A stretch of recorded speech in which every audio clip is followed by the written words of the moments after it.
Hello everybody, welcome back to the channel. So today we'll be continuing my read aloud of Clockwork Angel by Cassandra Clare in the Infernal Devices trilogy. But before we begin the reading, I just have to make the quick disclaimer that I don't own any of the text being presented here, nor am I trying to present any of the text as my own. This is all simply read aloud on this channel for entertainment purposes, and everything is in fair use. And of course, everything in the Infernal Devices trilogy is owned by Cassandra Clare. So, this is the Infernal Devices, Clockwork Angel by Cassandra Clare. Chapter 7, The Clockwork Girl. But help pieces of the gate he plays upon this checkerboard of nights and days, hither and thither moves and checks and slays. The Rubaiyat of Omar Khayyam, translated by Edward Fitzgerald, 1859. It had grown dark outside the Institute, and Sophie's lantern cast strange dancing shadows on the walls as she led Tessa down one flight of stone stairs after another. The steps were old, concave in the centers, where generations of feet had worn them down. The walls were roughly textured stone, the tiny windows set into them at intervals, giving way eventually to blankness that seemed to indicate that they had passed below ground. "Sophie?" Tessa said finally, her nerves rubbed raw by the darkness and silence. "Are we going down into the church crypt by any chance?" Sophie chuckled, and the lights of the lantern flickered on the walls. "It used to be the crypt, before Mr. Bronwell had it fixed up into a laboratory for himself. He's always down there, tinkering with his toys and his experiments. It doesn't half drive Mrs. Bronwell wild. What's he making?" Tessa nearly tripped over an uneven stair, and had to grab for the wall to right herself. Sophie didn't appear to notice. "All sorts of things," Sophie said, her voice echoing strangely off the walls. "Inventing new weapons, protective gear for the shadow hunters. He loves clockwork and mechanisms and that sort of thing. Mrs. Bronwell sometimes says she thinks he'd love her better if she ticked like a clock." She laughed. "It sounds," Tessa said, "as if you're fond of them. Mr. and Mrs. Bronwell, I mean." Sophie said nothing, but the already proud set of her back seemed to harden slightly. Fonder of them than you are of Will, anyway," Tessa said, hoping to soften the other girl's mood with humor. "Him!" The disgust was plain in Sophie's voice. He's a bad sort, isn't he? Reminds me of the son of my last employer. He was proud just like Mr. Harrendale, and whatever he wanted, he got, from the day he was born. And if he didn't get it, well," she reached up then, almost unconsciously, and touched the side of her face, where the scar ran from mouth to temple. "Then what?" But Sophie's brusque manner was back. Then he'd be like to pitch a fit, that's all." Transferring her glowing lantern from one hand to the other, she peered down into the shadowy darkness. "Be careful here, miss. The stairs can get awfully damp and slippery toward the bottom." Tessa moved closer to the wall. The stone was cold against her bare hand. "Do you think it's simply because Will's a shadow hunter?" she inquired. "And they rather think they're superior, don't they? Jessamine, too, but Mr. Carstairs is not like that. He isn't at all like the others, and neither are Mr. and Mrs. Bronwell." Before Tessa could say anything else, they came to an abrupt stop at the foot of the stairs. There was a heavy oak door there, with a barred grille set into it. Tessa could see nothing through the grille but shadows. Sophie reached for the wide iron bar across the door and pushed it down. Hard. The door swung open onto an enormous, brightly lit space. Tessa moved into the room with wide eyes. This had clearly been the crypt of the church that had originally stood on this spot. Squat pillars held up a roof that disappeared into darkness. The roof was made up of great stone slabs darkened with age. Some were carved with words, and Tessa guessed that she stood on the gravestones and the bones of those who had been buried in the crypt. There were no windows, but the bright white illumination that Tessa had come to know as witchlight shone down from brass fixtures fastened to the pillars. In the center of the room were a large number of large wooden tables, their surfaces covered with all manner of mechanical objects, gears and cogs made of dully shining brass and iron, long strings of copper wire, glass beakers filled with liquids of different of different colors, some of them giving off wisps of smoke or bitter odors. The air smelled metallic and sharp, like the air before a storm. One table was entirely covered with a scatter of weapons, the blaze shining under the witchlight. There was a half-finished suit of what looked like thinly scaled metal armor, hanging on a wire frame by a great stone table, whose surface was concealed by a lumpy cluster of thick woolen blankets. Behind the table stood Henry, and beside him, Charlotte. Henry was showing his wife something he held in his hand, a copper wheel, perhaps a gear, and was speaking to her in a low voice. He wore a loose canvas shirt over his clothes, like a fisherman's smock, and it was smeared with dirt and dark fluid. Still, what struck Tessa most about him was the assurance with which he spoke to Charlotte. There was none of his usual diffidence. He sounded confident and direct, and his hazel eyes, which he raised them to look at Tessa, were clear and steady. "Miss Grey, so Sophie showed you the way down here, did she? Very good of her." "Why, yes, she—" Tessa began, glancing behind her, but Sophie was not there. She must have turned at the door and gone soundlessly back up the stairs. Tessa felt foolish for not having noticed. "She did," she finished. "She said that you wanted to see me?" "Indeed," Henry said. "We could use your help with something. Could you come over here for a moment?" He gestured for her to join him and Charlotte by the table. As Tessa approached, she saw that Charlotte's face was white and pinched. Her brown eyes shadowed. She looked at Tessa, bit her lip, and glanced down toward the table, where the heaped fabric moved. Tessa blinked. Had she imagined it? But no, there had been a flicker of movement. And now that she was closer, she saw that what was on the table was not so much a pile of fabric as fabric covering something approximately the size and shape of a human body. She stopped in her tracks as Henry reached out, took hold of a corner of the fabric, and drew it away, revealing what lay beneath. Tessa, feeling dizzy, reached to grasp the edge of the table. "Miranda!" The dead girl lay on her back on the table, her arms flung out to either side, her dull brown hair straggling down her shoulders. The eyes that had so unnerved Tessa were gone. Now there were hollow black sockets in her white face. Her cheap dress had been cut open down the front, baring her chest. Tessa winced, looking away, and then looked back quickly in disbelief, for there was no naked flesh and no blood, despite the fact that Miranda's chest had been sliced open down the front, her skin peeled back on either side like the skin of an orange. Beneath the grotesque mutilation gleamed the brightness of metal. Tessa moved forward until she was standing across from Henry at the table where Miranda lay, where there should have been blood, torn flesh, and mutilation. There were only the two white sheets of skin folded back, and beneath them a carapace of metal. Sheets of copper, intricately fitted together, made up her chest, flowing smoothly down into the jointed cage of copper and flexible brass that was Miranda's waist. A square of copper, about the size of Tessa's palm, was missing from the center of the dead girl's chest, revealing a hollow space. "Tessa?" Charlotte's voice was soft but insistent. "Will and Jem found this body in the house where you were kept. The house was completely empty except for her. She had been left in a room, alone."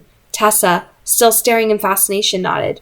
"Miranda, the sister's maidservant." "Do you know anything about her? Who she might be? Her history?" No, she hardly ever spoke, and then she only repeated things the sisters had said." Henry hooked a finger into Miranda's lower lip and pulled her mouth open. "She has a rudimentary metal tongue, but her mouth was never really constructed for speech or for consuming food. She has no gullet, and, I would guess, no stomach. Her mouth ends in a sheet of metal behind her teeth." He turned her head from side to side, his eyes narrowing. "But what is she?" Tessa asked. "A sort of downworlder? Or demon?" "No." Henry let go of Miranda's jaw. "She is not precisely a living creature at all. She is an automaton, a mechanical creature, made to move and appear as a human being moves and appears. Leonardo da Vinci designed one. You can find it in his drawing, a mechanical creature that could sit up, walk, and turn its head. He was the first to suggest that human beings are only complex machines, that our insides are like cogs and pistons and cams, made of muscle and flesh. So why could they not be replaced with copper and iron? Why couldn't you build a person? But this? Jacques draws and Malia that could never have dreamed of this. A true biomechanical automaton, self-moving, self-directing, wrapped in human flesh. His eyes shone. It's beautiful. Henry, Charlotte's voice was tight. That flesh you're admiring, it came from somewhere. Henry passed the back of his hand across his forehead, the light dying out of his eyes. Yes, those bodies in the cellar. The Silent Brothers have examined them. Most are missing organs, hearts, livers. Some are missing bones and cartilage, even hair. We cannot but assume the Dark Sisters were harvesting these bodies for pots to create their mechanical creatures like Miranda and the coachman, Tessa said. I think he was one as well, but why would anyone do such a thing? There is more, Charlotte said. The mechanical tools in the Dark Sisters' cellar were manufactured by Mortmain and Company, the company your brother worked for. Mortmain! Tessa tore her gaze from the girl on the table. You went to see him, didn't you? What did he say about Nate? For a moment, Charlotte hesitated, glancing at Henry. Tessa knew that glance. It was the sort of glance people gave each other when they were preparing to engage in a joint falsehood. The sort of look she and Nathaniel gave each other once, when they'd been concealing something from Aunt Harriet. You're hiding something from me, she said. Where's my brother? What does Mortmain know? Charlotte sighed. Mortmain is deeply involved in the occult world. He's a member of the Pandemonium Club, which seems to be run by Downwalders. But what is that to do with my brother? Your brother found out about the club and was fascinated by it. He went to work for a vampire named De Quincey, a very influential Downwalder. De Quincey is in fact the head of the Pandemonium Club. Charlotte sounded bitterly disgusted. There is a title to go with the job, it seems. Feeling suddenly dizzy, Tessa braced her hand against the edge of the table. The Magister? Charlotte looked at Henry, who had his hand inside the creature's chest panel. He reached in and drew something out. A human heart, red and fleshy, but hard and shiny looking, as if it had been lacquered.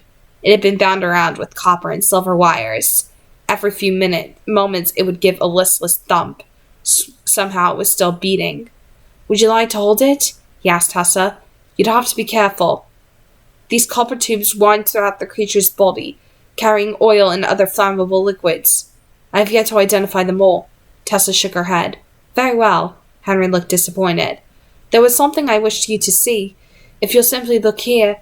He turned the heart carefully in his long fingers, revealing a flat metal panel on the opposite side of it. The panel had been etched with a seal, a large Q and a small D inside it. De Quincey's mark, said Charlotte. She looked bleak. I've seen it before, on correspondence from him. He's always been an ally of the Clave, or so I thought. He was there at the Accords when they were signed. He's a powerful man. He controls all the night children in the western parts of the city. Mortmain says that De Quincey bought mechanical parts from him, and this would seem to bear that out. It looks as if you weren't the only thing in the Dark Sisters' house that was being prepared for the Magister's use. These clockwork creatures were as well. If this vampire is the Magister, Tessa said slowly, then he is the one who had the Dark Sisters capture me. And he is the one who forced Nate to write me that letter. He must know where my brother is. Charlotte almost smiled. You are single-minded, aren't you? Tessa's voice was hard. Don't imagine that I don't want to know what the Magister wants with me. Why he had me captured and trained. How on earth he knew I had my ability. And don't think I wouldn't want revenge if I could have it. She took a shuddering breath. But my brother is all I have. I must find him. We will find him, Tessa, Charlotte said. Somehow all this, the Dark Sisters, your brother, your own ability, and De Quincey's involvement, fits together like a puzzle. We simply haven't found all the missing bits of it yet. I must say, I hope we find them soon, Henry said, casting a sad glance at the body on the table. What could a vampire want with a lot of half-mechanical people? None of this makes any sense. Not yet, said Charlotte, and she set her small chin. But it will. Henry remained in his laboratory even after Charlotte had announced that it was past time for them to return upstairs for supper, insisting that he would be along in 5 minutes. He waved them off absently as Charlotte shook her head. Henry's laboratory. I've never seen anything like it, Tessa said to Charlotte when they were halfway up the stairs. She was already out of breath, though Charlotte was moving with a steady, purposeful gait, and looked as if she would never tire. Yes, Charlotte replied a little sadly. Henry would spend all day and all night there if I allowed it. If I allowed it. The word surprised Tessa. It was the husband, wasn't it, who decided what was and was not allowed and how his home should be run? The wife's duty was simply to carry out his wishes and to provide him with a calm and stable refuge from the chaos of the world, a place he might retreat. But the Institute was hardly that. It was part home, part boarding school, and part battle station, and whoever might be in charge of it, it clearly wasn't Henry. With an exclamation of surprise, Charlotte stopped short on the step above Tessa. Jessamine, what on earth's the matter? Tessa looked up. Jessamine stood at the head of the stairs, framed in the open doorway. She still wore her day clothes, though her hair, now in elaborate ringlets, had clearly been arranged for evening, no doubt by the ever-patient Sophie. There was an immense scowl on her face. It's Will, she said. He's being absolutely ridiculous in the dining room. Charlotte looked puzzled. How is this different from his being totally ridiculous in the library, or the weapons room, or any of the other places he's usually ridiculous? Because, Jessamine said, as if this should be obvious, we have to eat in the dining room. She turned and flounced off down the hallway, glancing back over her shoulder to make sure that Tessa and Charlotte were following her. Tessa couldn't help but smile. It is a bit like they're your children, isn't it? It is a bit like they're your children, isn't it? Charlotte sighed. Yes, she said, except for the part where they're required to love me, I suppose. Tessa could think of nothing to say in reply to that. Since Charlotte insisted that there was something she had to do in the drawing room before supper, Tessa made her way to the dining room by herself. When she had arrived there, quite proud of herself for not having lost her way, she found that Will was standing on one of the sideboards, tinkering with something attached to the ceiling. Jem was seated in a chair, looking up at Will with a dubious expression. It serves you right if you break it, he said, and inclined his head as he caught sight of Tessa. Good evening, Tessa. Following her stare, he grinned. I was hanging the gaselier crookedly, and Will is endeavoring to straighten it. Tessa could see nothing wrong with the gaselier, but before she could say so, Jessamine stalked into the room and shot a glare at Will. Really? Can't you get Thomas to do that? A gentleman needn't. Is that blood on your sleeve, Jessie? Will inquired, glancing down. Jessamine's face tightened. Without another word, she turned on her heel and stalked to the far end of the table, where she sat herself down in a chair and stared stonily ahead.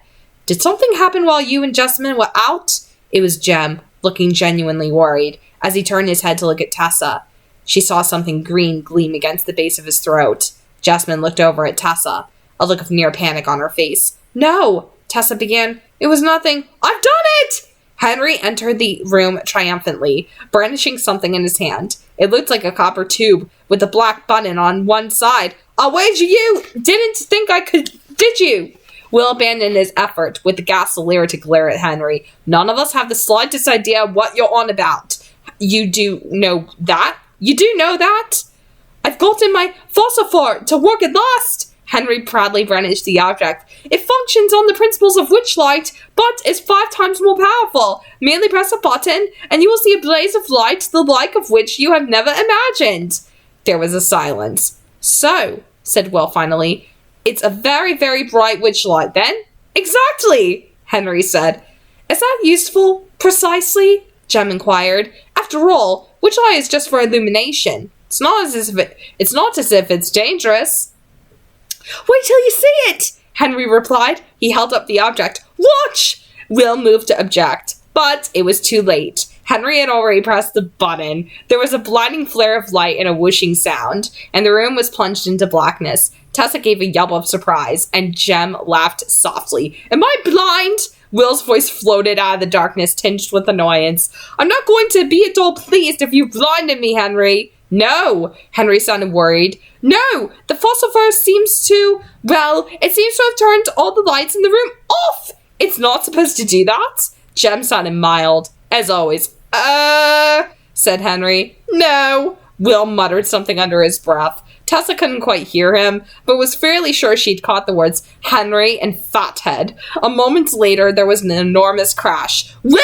Someone cried out in alarm. Bright light filled the room, sending Tessa into a fit of blinking. Charlotte was standing in the doorway, holding a witchlight lamp aloft in one hand, and Will was lying on the floor at her feet in a welter of broken crockery from the sideboard. What on earth I was trying to straighten the gasolier, Will said crossly, sitting up and brushing crockery bits off his shirt. Thomas could have done that, and now you've gone and wrecked half the plates. And much obliged to your idiot husband for that. Will looked down at himself. I think I've broken something. The pain is quite agonizing. You seem quite intact to me. Charlotte was remorseless. Get up. I suppose we'll be eating by witchlight tonight. Jessamine, down at the end of the table, sniffed. It was the first noise she'd made since Will had asked her about the blood on her jacket. I hate witchlight. It makes my complexion look absolutely green. Despite Jessamine's greenness, Tessa found she rather liked the witchlight. It laid a diffused white glow over everything and made even the peas and onions look romantic and mysterious. As she buttered a dinner roll with a heavy silver knife, she couldn't help but think of the small apartment in Manhattan where she, her brother, and her aunt had eaten their meager suppers around a plain deal table by the light of a few candles. Aunt Harriet had always been careful to keep everything so scrupulously clean, from the white lace curtains at the front windows to the shining copper kettle on the stove. She had always said that the less you had, the more careful you had to be about everything you did have. Tessa wondered if the Shadowhunters were careful about everything they had. Charlotte and Henry were recounting what they had learned from Mortmain. Jem and Will listened attentively, while Jessamine gazed in boredom at the window. Jem seemed especially interested in the description of Mortmain's house, with its artifacts from all over the globe. I told you, he said. Taipan. They all think of themselves as very important to men, above the law. Yes, Charlotte said. He had that matter about him, as if he were used to being listened to. Men like that are often easy marks for those who want to draw them into the shadow world. They are used to having power and expect to be able to get more power easily, and with little cost to themselves. They have no idea how high the price for power is. High the price for power in Downworld is. She turned, frowning, to Will and Jessamine, who seemed to be quarreling about something in snappish tones. What is the matter with you two? Tessa took the opportunity to turn to Jem, who was sitting on her right side. Shanghai, she said in a low voice. It sounds so fascinating. I wish I could travel there. I've always wanted to travel. As Jem smiled at her, she saw the gleam in his throat. It was a pendant carved out of a dull green stone. And now you have. You're here, aren't you? I've only ever traveled before in books. I know that sounds silly, but Jessamine interrupted them by slamming her fork down onto the table. Charlotte, she demanded shrilly, make Will leave me alone!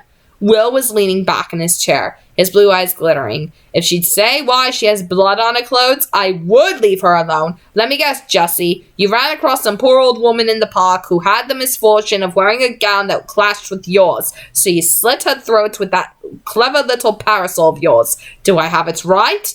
Jessamine bared her teeth at him. You're being ridiculous. You are, you know, Charlotte told him. I mean, I'm wearing blue. Blue goes with everything, Jessamine went on, which, really, you ought to know. You're vain enough about your own clothes. Blue does not go with everything, Will told her. It does not go with red. For instance, I have a red and blue striped waistcoat, Henry interjected, reaching for the peas. And if that isn't proof that those two colors should never be seen together under heaven, I don't know what is. Will, Charlotte said sharply. Don't speak to Henry like that. Henry?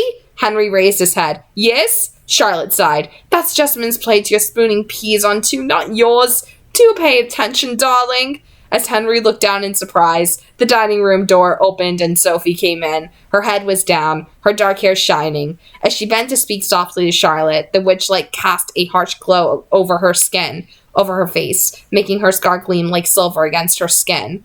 A look of relief spread over Charlotte's face. A moment later, she had risen to her feet and hurried out of the room, pausing only to touch Henry lightly on the shoulder as she went.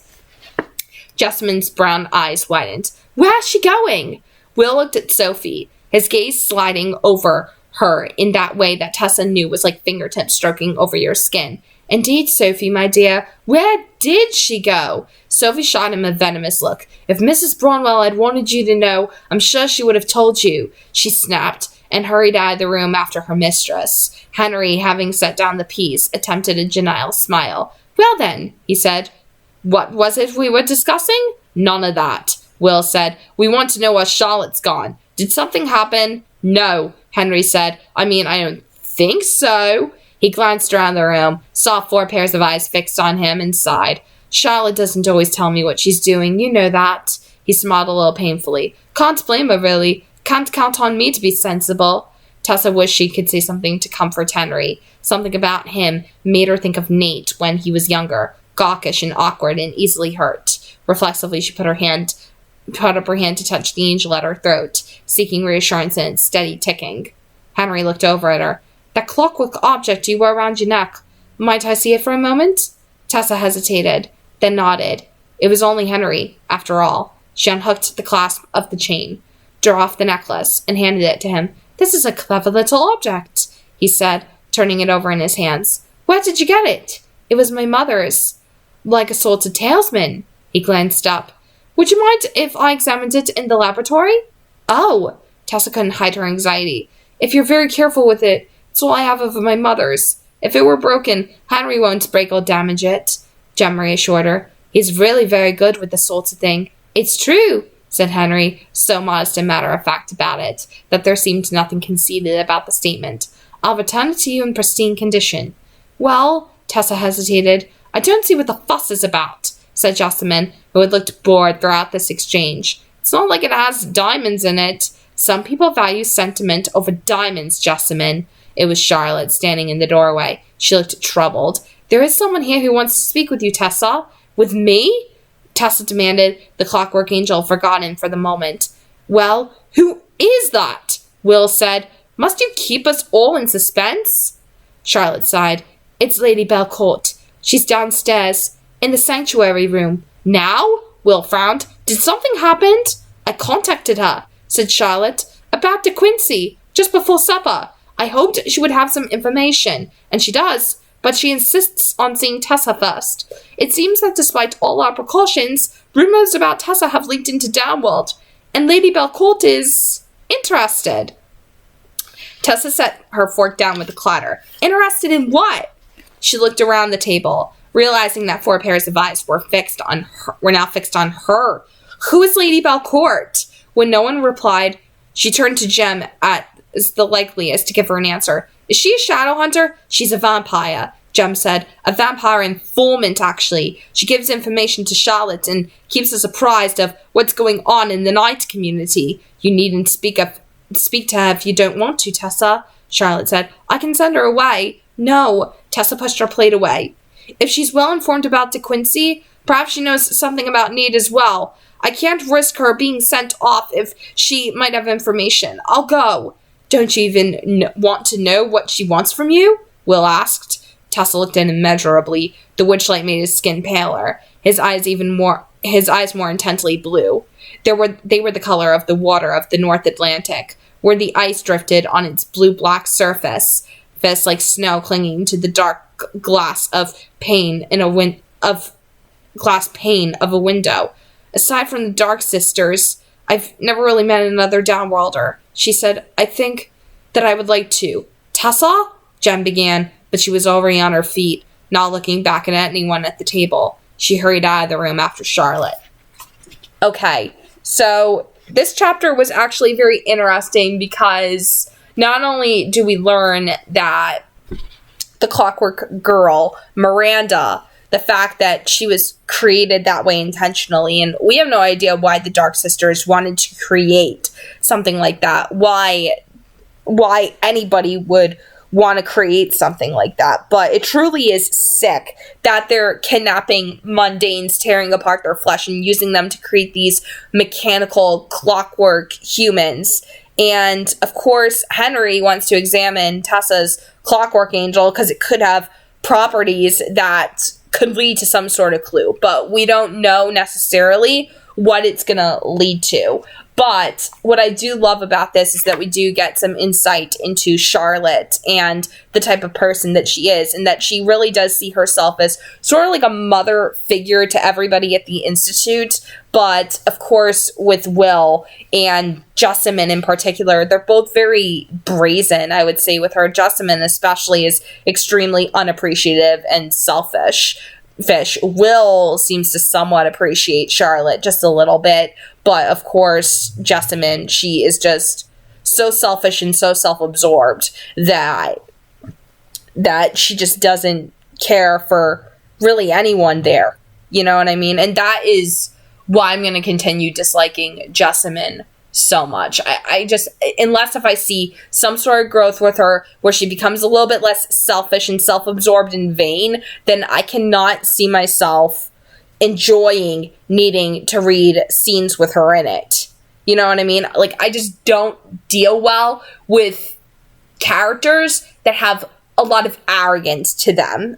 Like, sure, Will has his own arrogance and so does Jace, but we know that that's more so a false pretense, this false idea of superiority to hide insecurities. Jessamine, on the other hand, really does think that she's better than everyone else, and she's just, I don't know. There's just something about her that I cannot stand.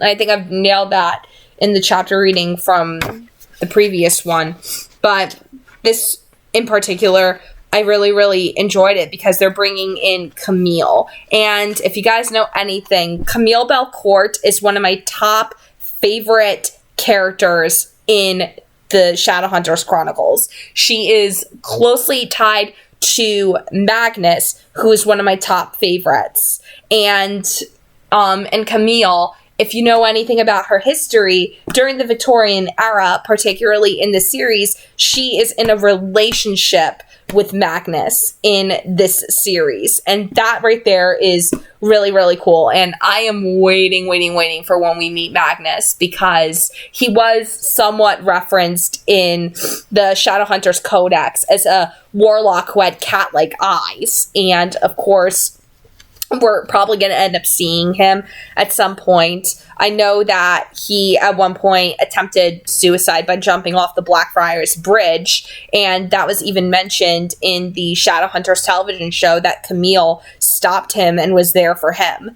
And, of course, with Camille, you know, she is immortal, but she's also incredibly, she's incredibly cunning. She is very sneaky with the way how she goes about doing her biddings. And we've even seen that with the Mortal Instruments, how she knows how to bring out your worst insecurities. And no doubt she's going to end up doing that with Tessa. There's no doubt that she's going to try to get into Tessa's head for, whatever reason. But what I do like about this chapter is that it does show that Will was being a bit ridiculous. I mean, he was fixing the gasolier, standing on top of the freaking board on the table in the dining room. It's like, come on, Will. What is so wrong with it that you need to fix it? And of course, Henry comes in, and his invention doesn't work properly at all. Like, he blacked out the entire freaking room. That's Henry for you. But what I do particularly like about this is that it does show Charlotte as like the head of the household. This idea that Henry is kind of maybe a little bit submissive to her in a way where she's the one that kind of controls everything that happens in the house, where there's a bit of a role reversal with the genders. But I think that was done intentionally to show that she is a very strong female. But the whole thing, though, is that her and Henry have this sort of partnership, and they have real love in their marriage. Like, I'm not saying that there isn't any love there, but truthfully, the idea that she lets him, that she allows him, that's just something that might read to people as saying, as making, how should I put it? Like, I know that a lot of people are kind of turned off by that sort of idea of a woman controlling a man and stuff like that. Like, it's just this idea that Charlotte is a bit controlling, and I just don't know how to quite verbalize it, because I'm not saying that there's no love between her and Henry. It's obvious that there's some sort of like very deep love that they have for each other. They're obviously in love. They wouldn't have gotten married if they weren't in love. But Charlotte, I think the reason why she's so meticulous and so controlling is because at this time, women Shadowhunters weren't really given the responsibility to run an institute. They didn't really have that sort of power in the Clave. And even so, Jace even explained this to Clare in the first Mortal Instruments book, that Izzy is one of the newer generations of Shadowhunters, and that Maris didn't want to raise her daughter to be stuck in a kitchen cooking all day or cleaning or tending to a house, like the stereotypical, good girl needing to do everything to please men.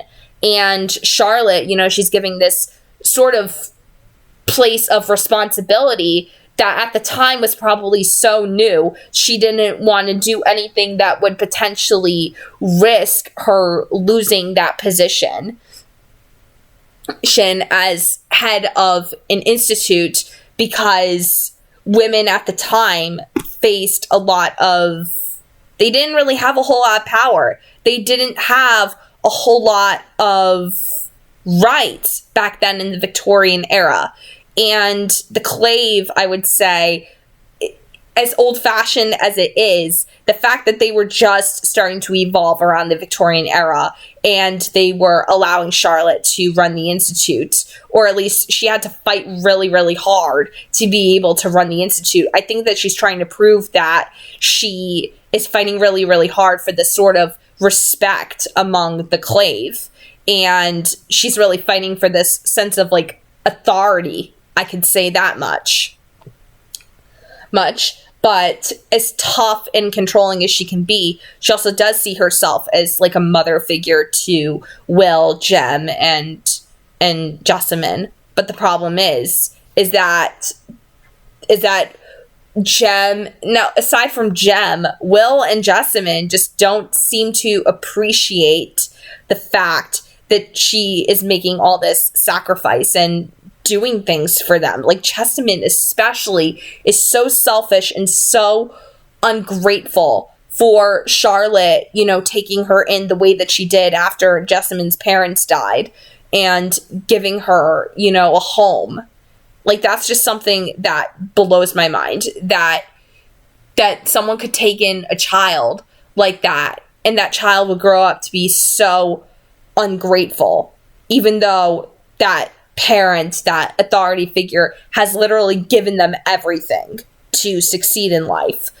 Jessamine, she'd rather deal with sexism. She'd rather, live up to this whole sexist idea that women are meant to stay home while men go to work. While Charlotte is really fighting that stereotype and saying, no, a woman can have a sense of political authority. A woman can have this sort of responsibility to run an institute, to treat it like a house, to run it the way that a man would.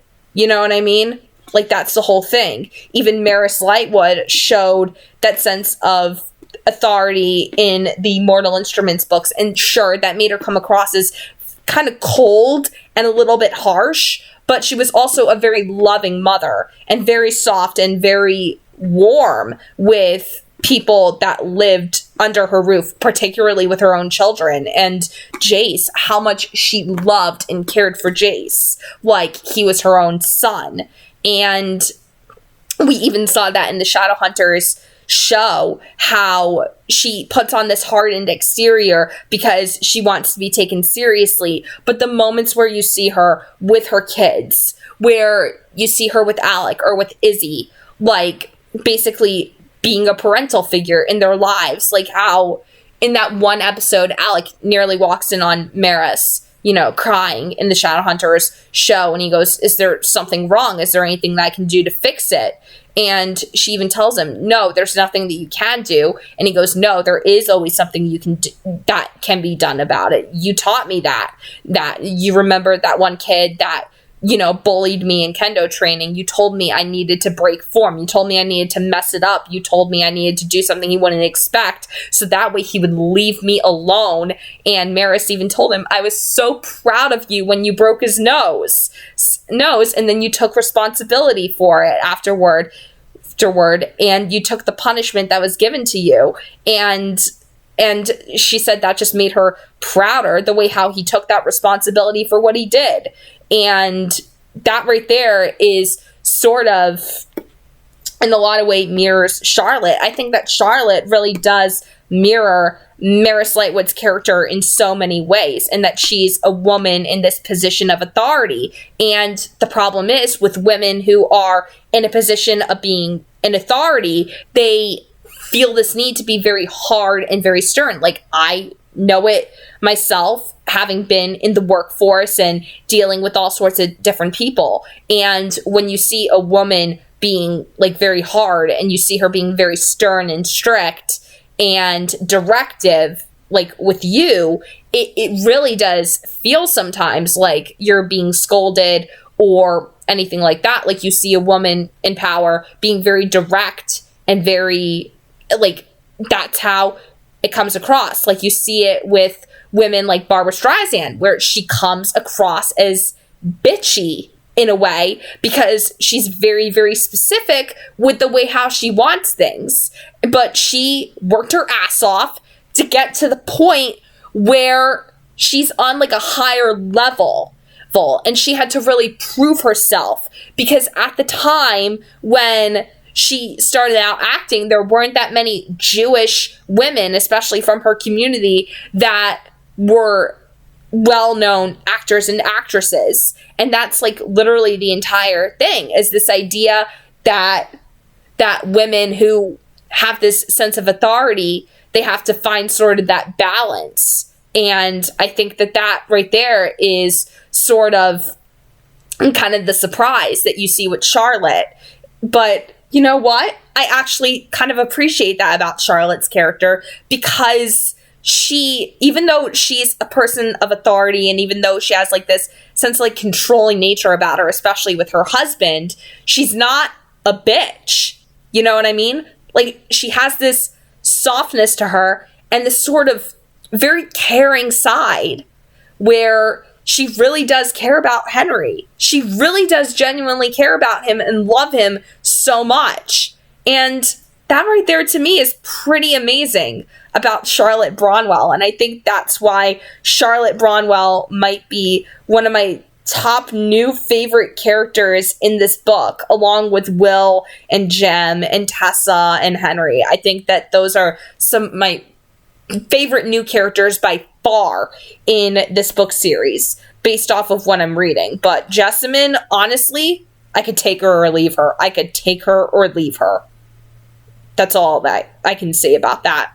So I hope you guys enjoyed the read aloud of this chapter. If you guys are brand new, be sure to subscribe to the channel, and also be sure to leave a like and comment down below. And God bless. Happy viewing. Have a nice day, everyone. See ya.